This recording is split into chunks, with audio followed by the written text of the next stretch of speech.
Welcome to this special on lovers.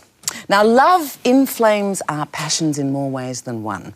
Irene Nemirovsky's novel Sweet Française, for instance, was criticised for concentrating on love and not on World War II, while Jane Austen's novels of relationships were often dismissed as being far too frivolous.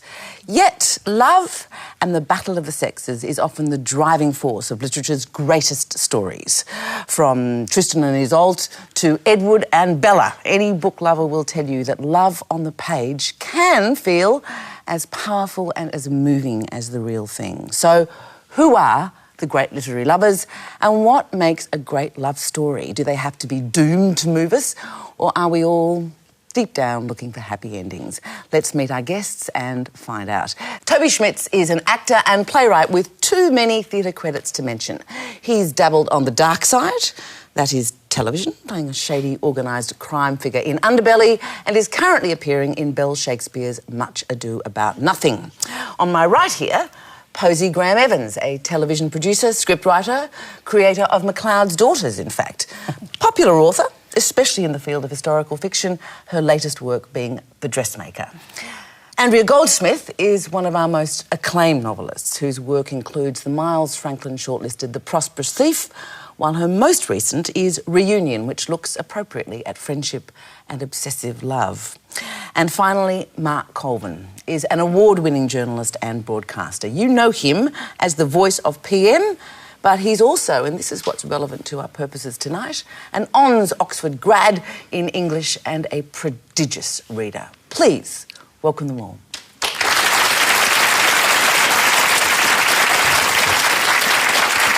Now, Toby, you are, as I mentioned, appearing in Much Ado About Nothing. Mm-hmm. And it's the core couple in that, Beatrice and Benedick, that you have brought today as your literary lovers. Yes, I thought I'd argue the case for Shakespeare being a great lover factory. I mean, there's lots of great ones. There's Romeo and Juliet and the Dane and his missus in the Scottish play. But at the moment, I suppose because I'm quite involved with Much Ado, but I think I've thought for quite a long time, that they are possibly some of the best lovers in literature. On the grounds that? Well, I think they're very human. I think that there's, as it said very early, there is a merry war betwixt them, that there's a lot of conflict. And I think at the heart of it is that we can't really see any time before Much Ado About Nothing where there have been characters like them. But as soon as the play is written, it's very successful very quickly. And the characters of two people who say they don't like each other so much that we know that they're going to have to get it on suddenly starts appearing everywhere, right up to When Harry Met Sally 2. Because it was your pick. It was my first choice as well, and he got in ahead of me, and I'm glad he did. Well, he's playing it, so he's allowed. Than somebody who's playing it is what I was going to say. But, you know, I don't think there is anything else like it. It had taken a very, very long time to clear out of English literature the tradition of courtly love, which was all about putting women on a pedestal and paradoxically thereby actually depriving them of power, I think. And so suddenly this explodes into the late 16th century. I mean, it's very, very close to the end of the 16th century. We know that Queen Elizabeth watched it and really enjoyed it, I think. And why wouldn't she? It's about a strong woman. Beatrice is a really strong woman, and she's funny, and she's very, very clever and very, very, very, very quick. That's a fantastic thing. He is the big one, as you say. I mean, let's stick with the big boy for a while, because Shakespeare, he had so many versions, you know. Hamlet and his poor tragic missus. Yeah, I think that Benedick and Beatrice are wonderful because they're explosive, they're set up very early as we know there's something that's going to happen between them. And we know straight away there's an attraction between them, and it's something that happens in the playing of it as well. See, I think Shakespeare is particularly good on comic love. Yeah. Hold your weapons. I don't think he's very good on that deep, overwhelming, yearning, romantic, tragic love. I think he does other tragedy, you know, with the heart bleeding all over the floor. But I don't think he does love particularly well. And I've got to say my most unsatisfactory loves in all of literature are definitely Romeo and Juliet. Yeah, I Really agree and with truly. you. But then do you forget what it's like to be that young? Yeah. The thing is, I wonder, because, look, the great mythological drives, we all forget people died before their 40s. And if you think about Romeo and Juliet, she was supposed to be 13 or 14. Yes. And I absolutely believe it's easy to airbrush away the passion that young people feel. I was just going to say, I read Romeo and Juliet and Much Ado at about the same time. And How old were you then? I was 15. Right. And Romeo and Juliet didn't work for me. Why didn't it work, though? Was maybe Because I because thought it I'm was- more interested, perhaps I'm more interested in the female characters. And for me, I'm interested in myths and the great drivers of the stories. And the fact that she dies, you know, whoa. I think it's a great play about tribal warfare and not such okay. a good So play do about I. love. So, You agree? So do I. And in fact, I would have wanted more Of the tribal about warfare. the tribal warfare. And less of the love And story. I have, Andy, it's your turn now, and your pick for Great Love Story is Kathy Heathcliff tootling around those moors in Wuthering Heights. yeah, but they had to suffer a lot before they tootled around those moors as ghosts. Kathy and Heathcliff, seems to me that their love has the major qualities of what great love is all about. It's enduring. It's sort of unconsummated. Let's say there's sexual tension. Yeah, Until they're dead. It is unconsummated. Yeah, yes. And beyond that. Until they're dead. Yeah. I believe in the ghosts. And That's really weird. yeah, we can talk about that. So you've got the moving on. mechanics of that. Moving on. And it's tragic. Heathcliff is a brute, but he's been made a brute because his love was taken away from him. It was thwarted. And what it actually teaches you is that a life without love is a brutalised love. Posey already alluded to this. You have to put yourself into that sort of 19th century frame of mind. Tuberculosis, well, coming to Keats, but tuberculosis was rife. People died in childbirth all the time. Infant mortality was extraordinary. So they lived with death in a But much you more know, real way than what- we do. It wasn't a taboo to them. And in it the wasn't same way called that The it is Power to of us. Now. I have to say one thing about the deaths. She uses death as a very convenient plot device. Yes, there that's are one of the things I don't bodies like on the about ground. it. It's too yes. easy. The plot I is sort know. of too complicated, but not complicated in the right way. I for me. know, and also the whole book is set up when Heathcliff overhears a snippet of conversation. Absolutely. If he'd stayed for the latter part of the sentence, not even the paragraph, there would be no Wuthering Heights. Yeah. But But didn't that come out of a tradition? You think of the Castle of Otranto, you know, the books of the 18th century, these dark Gothic things. She was coming out of that tradition, and they were maybe, the story was almost a skeleton on which to hang the characters and the language. And Shakespeare's like this. He used to take plots from everywhere, and the plots are less, to me, of consequence than what happens in them. But Shakespeare's plotting is very, very intricate and usually kind of work. The intricacy usually works. I think 'Cause he there's had a lot of few actors to points take in care Wuthering of. Heights where it clunks a bit. Well, but Toby was talking about that before, As the you were way saying. just that thing where you nearly get it, the near miss. And that is the classic near miss, where she says, to marry Heathcliff would degrade me, and he doesn't And get then he's arrested, out but I the love door. him. He's behind you. Behind the curtain, he's behind the curtain. Keats. Oh, God. Keats.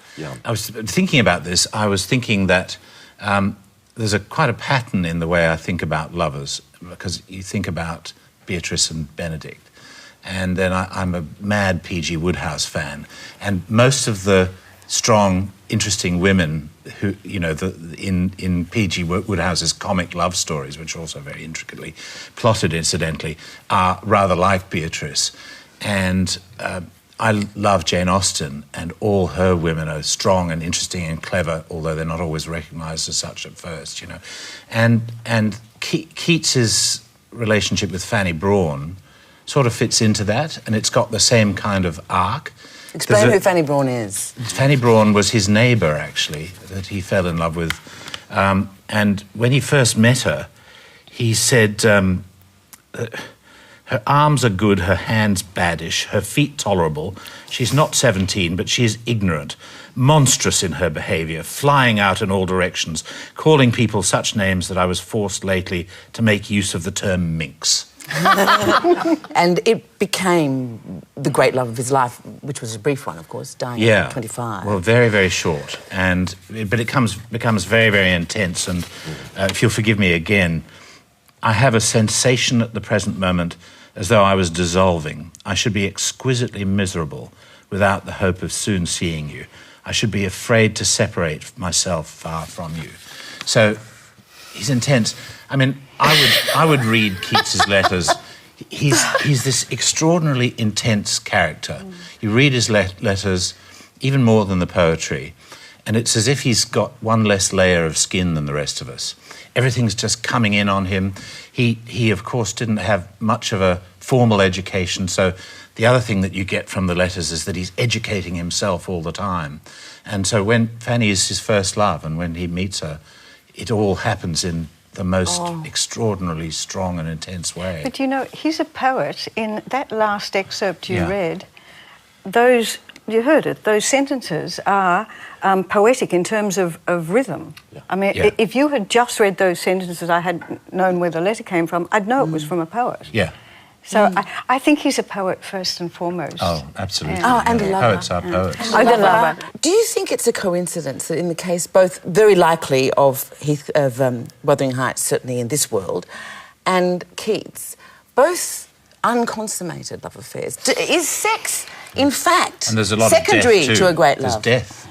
Yes. He writes this poem to her. When I have fears that I may cease to be, before my pen has gleaned my teeming brain, before high-piloted books in charactery hold like rich garners the full ripened grain. See, there's TB in his family. His brother's died. His much-loved brother has died of TB. There are other members of his family that have died of TB. He is himself dying at that stage? I think not yet, but he has this premonition. So do you think actually, I mean, that sex is secondary? I think I have a very basic view on it. I think we always want them to get it on, and if they do, then things better fall apart pretty quickly. Because it's not fun once they have, and life was great, and they kept bonking, and it was incredible. I think somebody worked out that they actually slept in beds on the other side of the same wall. Yes, I stood next to that wall. Have you? Yes, I have, yes. And you can hear them breathing. It was Dickens who said, make them laugh, make them cry, make them wait, and Hollywood added, make them gasp. Yeah. But the make them wait. Make them wait. Because if we're talking about lovers, we're talking about that first stage, this is what it sounds like to me, the limerence, where the world is transformed. And there are so many different kinds of love.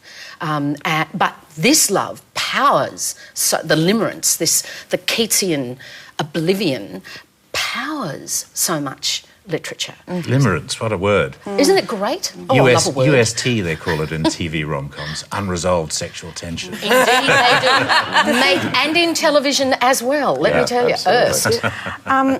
I think that sex in novels is generally fairly dull. I think what you say, Toby, is exactly right. What hooks us in is the yearning and the burning and the bewilderment, that longing, that disappointment.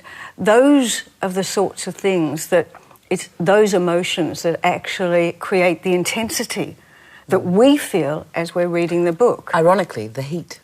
It's the heat. Yeah. It's the heat. Do you think, generally speaking, that happy endings don't work? That, in fact, what we want is torment, grief, obstacles? I think that there is a difference with what we expect from the classics, the enduring lovers, which, after all, have been around for a long time, and what we expect of our modern books. We often look to our modern books and film for escape, and therefore we want the lovers to go through trials and tribulations but to walk off into the sunset together. Because with the classics we tend to know what has happened, but more to the point, it's long in the past, that's the way we can actually engage our tragedy. So I think we have different Well, expectations it's as at a safe moderns. distance from us. I think we that's go right. back to the plotting as well, that it's actually much more difficult to kill people off now. Well, it You've virtually is. got to have them run over by a bus. Well, you can, but and there's the a other- limit to the number of times you can do that. You could, though, There are you can social give them diseases. lots of other lovers these Yeah. times, and That's true. remove them from, and they can Infidelity's travel. does play You know, a Yes. large so- part. Do you think there's warning generalisation coming up? Do you think literature now writers have less faith in the ability for a happy ending to happen in life, so they're not going to write it because they may not have experienced it themselves? Good point. What I do you don't think? think it really exists. Happy endings? No, I don't. I think that life continues to get more complicated until you shuffle off.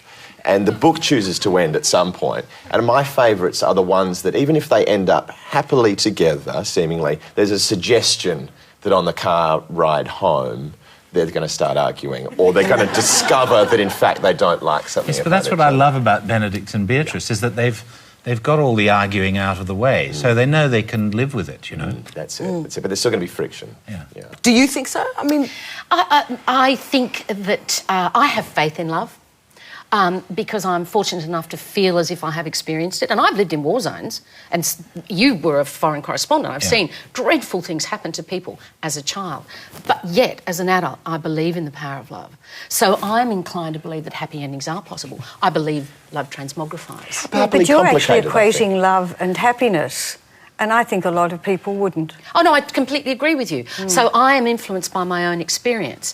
And the books that speak to me, I'm not saying I have to have that in every book I read, of course I don't. But my faith and belief in such a thing as love in all its forms allows me to accept it.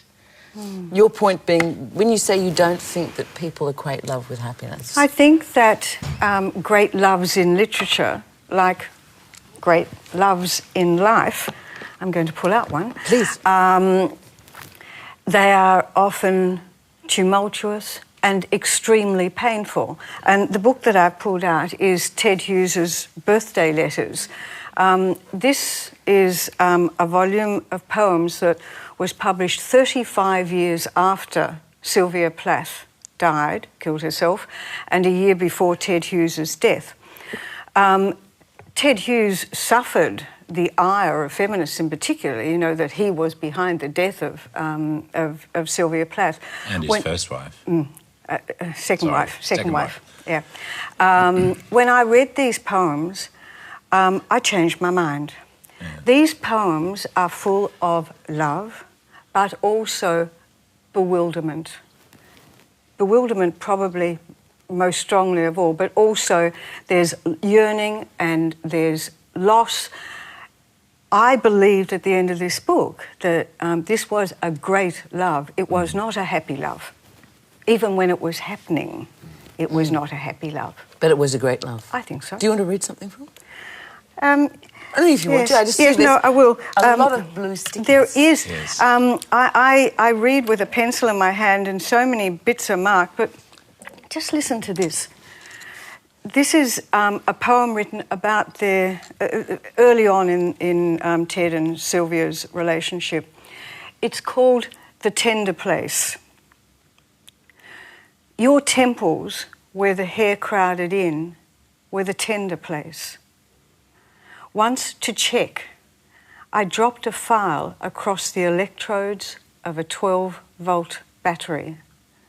It exploded like a grenade. Somebody wired you up. Somebody pushed the lever. That's so brilliant. That's exactly more. Sylvia Plath, I think, because she's an electrical That's just personality extraordinary. and explosive and doomed. You know, And doomed. intensity of the same type as Keats, but in a different way. I think. But, yeah. I mean, I don't mean it in a trivial way, but I think whether you look at Tess at the D'Urbervilles, you look at so much of Hardy, there's something about doomed love, disastrous love, damaging love, which is intoxicating. Do you think it's because we want to experience great intensity, the things that move us most, make us feel most vividly alive? Is, you know, to hear a poem like that, we all went, because it was like touching an electric current. And so great work takes you somewhere. It's catharsis.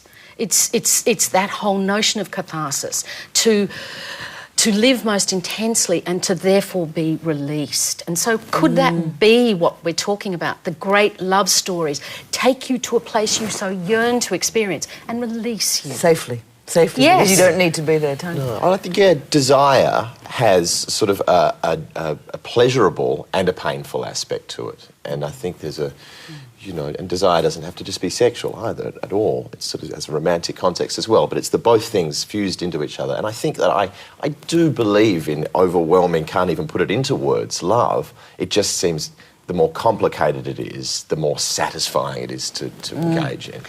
Posey, we haven't had your pick, your nomination. As a child and as an adolescent, I was right into myths and heroes. And so it's Orpheus and Eurydice, because it's been... Oh, look, see, she's sitting there, she's rubbing her hands because it's so Come on, yummy. quick synopsis. Okay. Very quick synopsis. Okay, so this is, to me, the forms of love that can happen. This is loss and yearning. This is that moment in Romeo and Juliet where the girl he has just married, and he may be the son of Apollo. Other retellings of the myth say he isn't. But if he's the son of Apollo and he is so talented as a musician that rocks follow him, that trees get up and walk after him, and he has fallen in love with this girl, they marry. On the day she marries, she's walking in the meadow with her friends just after the marriage, and various versions. But anyway, she steps on an asp. She dies. It's not been consummated. He loves her so much. He has such faith in his music that he goes down to the underworld. Hades. And Persephone, in the Greek, Persephone and Hades, he plays to them. And just a oncer, they let him out with her. But she must not speak. He must not speak. They get to the end. He thinks she's there, but he's not sure. He looks back. She's not in the daylight. She's gone for good. The silly git. I know! I know! I do agree. rule. There was one I rule. do agree. I think it's didn't also know an that. incredible metaphor. In my own life, I went through a very near-death experience back in the 90s. I came very, very close to death and was on death's door for weeks. And I always said, I want my life back.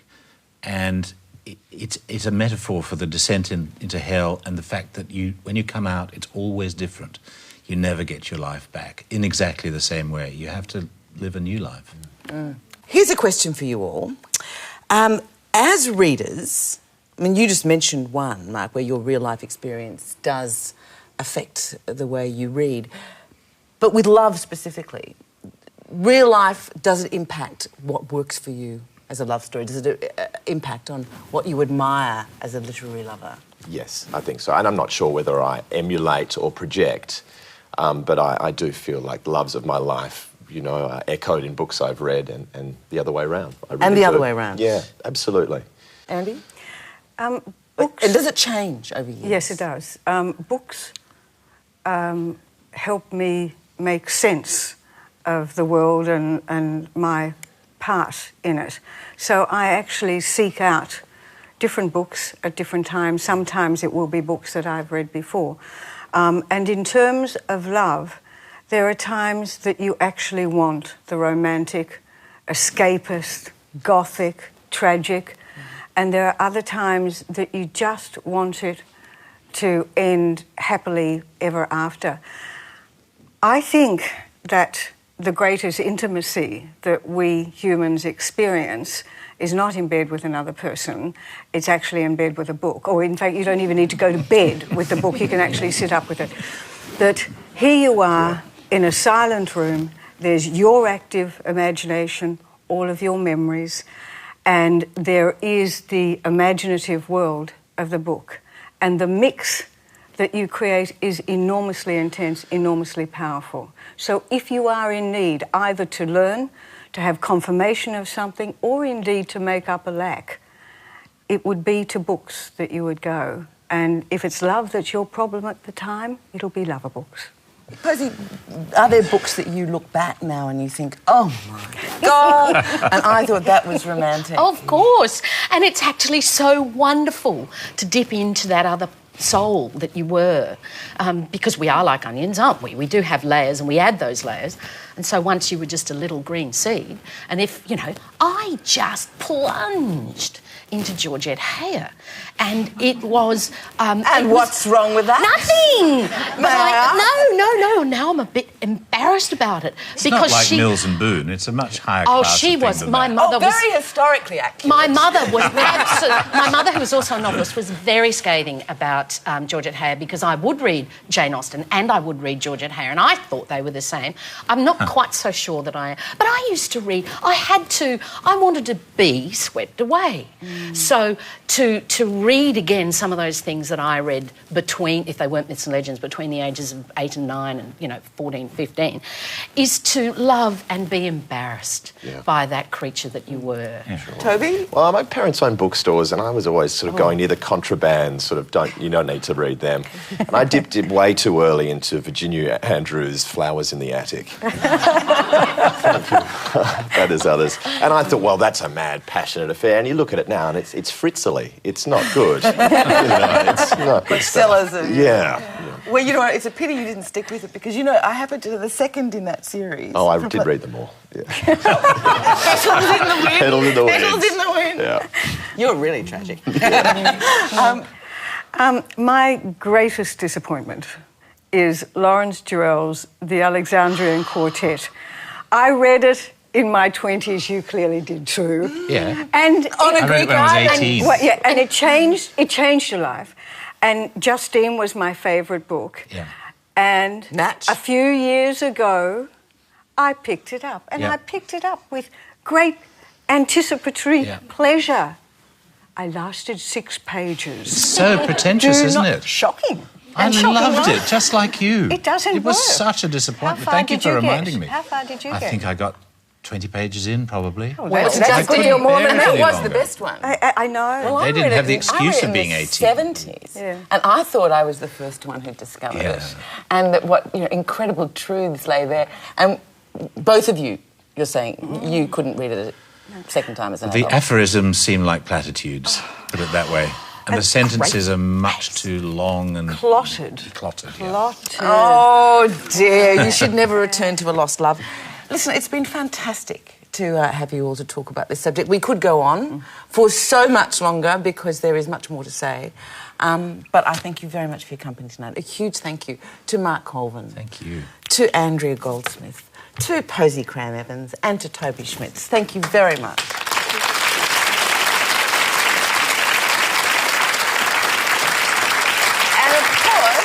As ever, we would love to hear your suggestions on those literary lovers that you think will either last the distance or even if they were just brief, flaring wonders in your life. Share them with us on the website, please. And until we meet again on the first Tuesday of May, very happy, love-filled reading. Good night.